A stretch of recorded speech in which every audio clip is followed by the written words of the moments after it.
Today, we're going to be talking about how to hit solid two-handed backhands.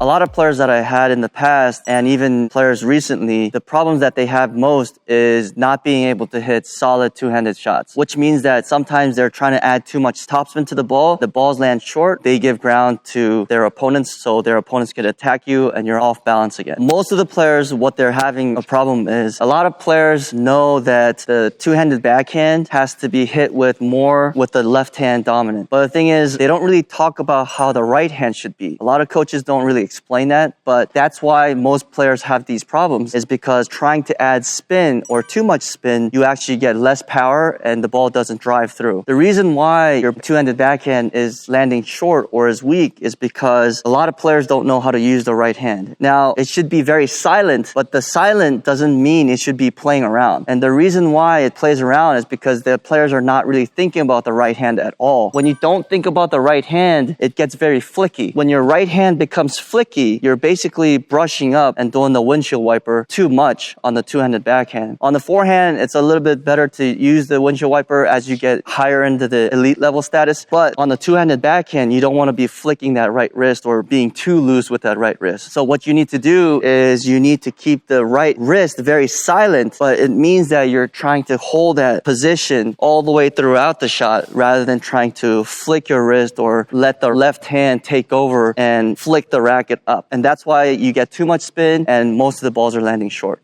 Let me show you. All right, so what's happening is, again, when you flick that right wrist, the ball's not going to go anywhere. And when you flick it, obviously you're not going through with the racket and you're losing power on that. So right here, oh my God, this ball machine, if you flick it too much, it's going to go short. You want to keep that right wrist a little bit more solid all the way throughout the shot and not flick the racket head up. So you want to maintain that right wrist in place. And it does take strength to do it.